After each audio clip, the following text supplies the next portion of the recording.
My name is Yinka Bikini, and my passion for true crime has taken me around the world, making documentaries, podcasts, and now this, YouTube. Welcome to True Crime Anniversary. Hello gorgeous people, welcome back to True Crime Anniversary. It has been a minute and a half since I have made independent true crime content, but life has been happening. I had a baby, I've been making documentaries, you don't care about all of that stuff. Let's get straight into it with today's case. And of course, it's the anniversary of this happening. So today we are traveling to Maysville, Colorado, and it's Mother's Day 2020, which in that year, was on May 10th. And a woman called Suzanne Morphew, who was a mother of two, went missing while on a bike ride. Now, police were called immediately. They were called at 5:46 p.m. and the search began. It was extensive. Authorities focused their efforts on a 2.5-mile area near one county road and one highway. I'm not from America, so you know, but it was west of her home, and nearly 90 investigators participated in the search, which included a steep and rugged terrain. Like, it wasn't an easy job for anybody. Media attention also began immediately as well. They had drones, they had search dogs, but all of that yielded little results. Within hours, her bike was found, and so was her helmet, but something about the scene didn't sit right with investigators, and that was that there were no signs of struggle. There was no blood there was no torn clothing. It didn't look like a vehicle accident had happened and she had been whacked off the road or anything. It almost looked too clean, and for investigators, that's when the first bells started ringing. I was trying to find actually a really good transition, but I couldn't think of one, so I'm just going to say that her husband was under the spotlight immediately, and her husband Barry was suspect number one. Let me tell you why. Because Barry and his behaviour, let's call it Barry's behaviour, was a little bit suspect from the beginning. As the investigation unfolded, odd details about Barry's actions and his alibi began to raise red flags, both with detectives who were investigating the case and also the wider public in general. On the morning of May 10th, 2020, the day that Suzanne went missing, Barry told police that he had left early for a last-minute landscaping job. That's what he did for a living. And he was going to Broomfield in Colorado, which was about 3 hours away from the family home. He said that he was doing some kind of wall construction for a client, and that Suzanne must have gone for a bike ride while he was gone. But quickly, super quickly, lickety-split, that work trip started to look less like an alibi and more like one of those red flags that I was telling you about earlier. Barry had checked into a hotel in Broomfield, and when investigators searched the room, because they did, they found a strong smell of chlorine. The towels hadn't been used, and the room looked like it had been cleaned really quickly by Barry himself. And when they posed that question to him, he claimed that he was just a clean freak. But one of the questions that this raised for investigators is, if your wife has been reported missing, why are you scrubbing down your hotel room with bleach? It's not a great look. Another thing, GPS data from Barry's work truck showed suspicious activity during the early morning hours of Suzanne's disappearance, and this happened at times that he claimed to be asleep. So, Bazza babe, if you are sleeping, where's your car going? Surveillance caught him throwing things in various bins at multiple locations on the day that Suzanne went missing as well, which just struck the investigators as odd. If you've got something that needs to be taken to the tip or to the local dumpster, absolutely fine, but driving around throwing random unknown things, because they didn't find out what they were, into random bins on the day your wife went missing, I don't know. Then came the tranquiliser dart. Now, a tranquiliser dart is often used to subdue animals, cats, tigers, bears in zoos. There was one found inside the family dryer at the Morphew home, and the plastic cap, which is normally used with animal sedatives, contained Suzanne's DNA. It didn't contain Barry's DNA, but it contained Suzanne's DNA, and that was found inside the tumble dryer in the family home. Now, Barry admitted that he knew how to use tranquilizers for hunting, but he denied any knowledge of how it got there. And if that wasn't enough, there was a hidden spy pen that was found when investigators searched Suzanne's car, and it revealed private recordings, evidence of a secret affair and a marriage that seemed to have been quietly unraveling. Once Barry Morphew became a suspect, things also started to unravel for him, not just for the investigation, but in that court of public opinion. There was a public appeal, and if you're not familiar with this case, you haven't seen it. When I started doing the research for this, it's one of the first things that I watched, and it struck me as a little bit odd. I'm going to preface all of this with saying, and you've probably heard it before if you've watched any or listened to any type of true crime content, that none of us know how we would react if our loved one, potentially the most important person to us, is missing, is gone, you've lost your person. You think that you know how people are supposed to act, but I don't think you do. Some people smile uncontrollably when they're nervous, some people get the giggles, some people are crying, some people are hysterical, some people are stoic, and some people are Valiumed up to their eyeballs and they have no emotion whatsoever. But the video feels a little bit off. And I have a link to it in the description along with all of my research notes as well. So you can have a look at it if you want to. It wasn't his tears or his wording, it was the tone that Barry took. It felt rehearsed, and that feeling was echoed through the comments on the video and people's reactions, and it just put him under the spotlight even more.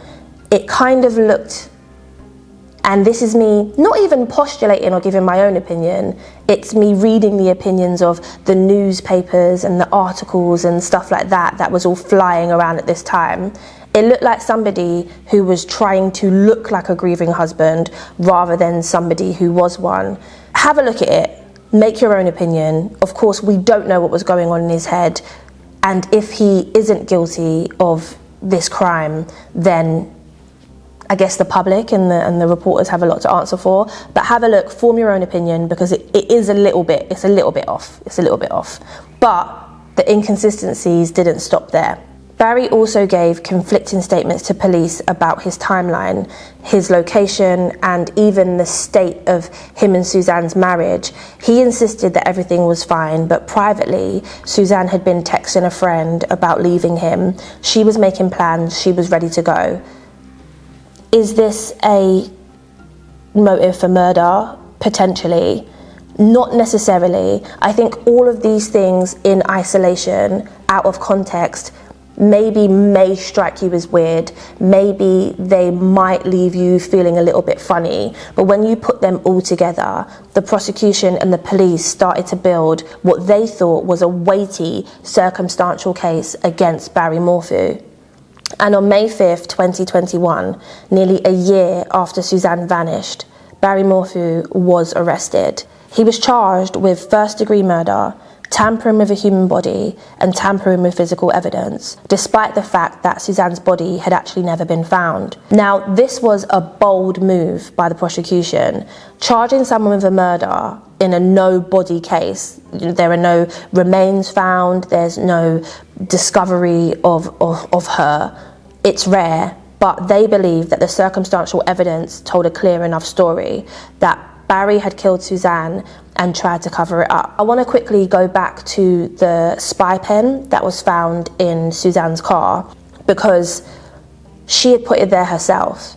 It was something that Suzanne had set up. It looked like a normal pen, and what it did is that it activated and started recording when people started speaking, and Suzanne thought that Barry was having an affair, so she put that there to trap him. She put that there to try to find out if her suspicions were true, and it actually caught that and caught so much more, because it recorded him having an affair, but it also recorded her private conversations saying that she wasn't happy in her marriage, and it recorded arguments between the couple, which again, to investigators who are looking at this with the clarity of hindsight, it showed that Barry was hiding a lot. For many, the arrest felt like it was a long time coming, but for others, it raised questions.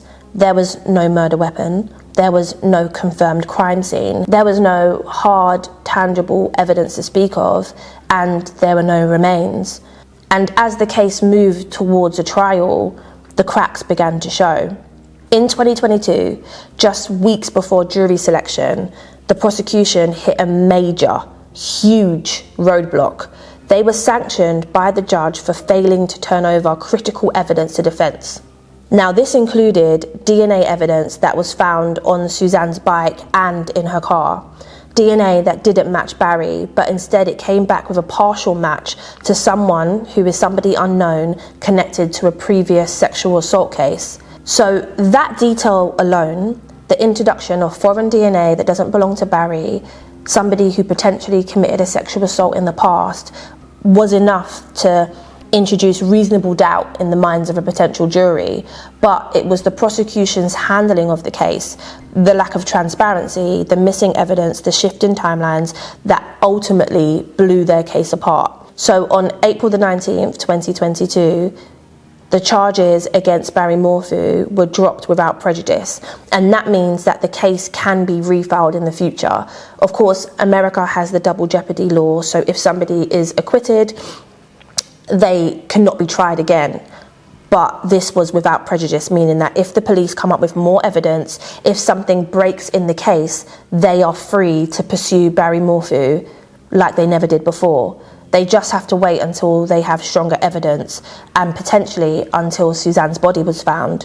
Barry essentially, on that day though, walked free. So this is over 3 years since Suzanne Morphew went missing, when she vanished on Mother's Day. Her remains were finally found. They were discovered during an unrelated search in a remote area near Moffat, Colorado.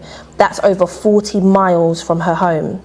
She was in a shallow grave, isolated and forgotten, and she had been left to the elements. Her identity was eventually confirmed through dental records, and just like that, the question that had haunted her family, her daughters, and the public for years, where is Suzanne, was answered.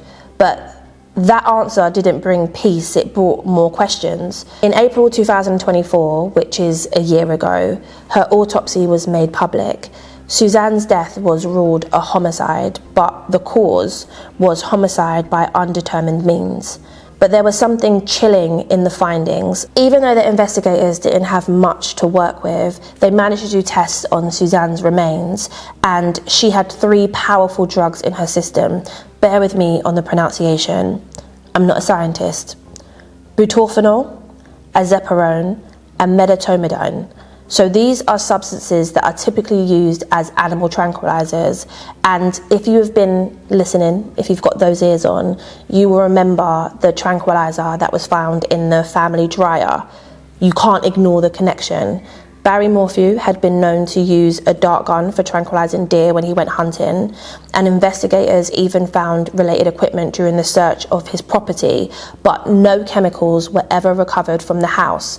It's just another one of those things in this case that raise those spidey senses, that give you a funny little feeling. Is this a coincidence, or are all of these circumstantial things leading towards her husband, towards Barry Morphew? None of this is conclusive, but it's all really unsettling. So where do things stand now? Well, despite the discovery of her remains and the autopsy ruling, no new charges have been filed against Barry Morphew.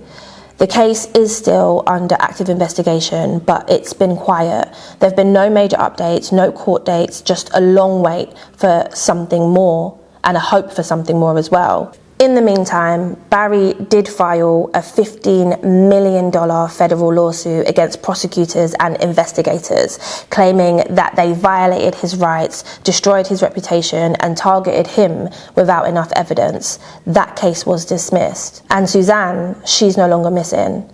She was loved, she deserved to be found, and now she deserves justice.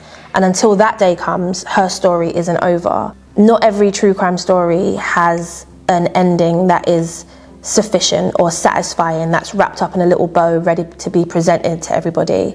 I'm going to keep my eyes open for any updates on this case, and I will let you know if investigators move forward with charging Barry again, or if they try to find out who that DNA belonged to. Thank you for watching.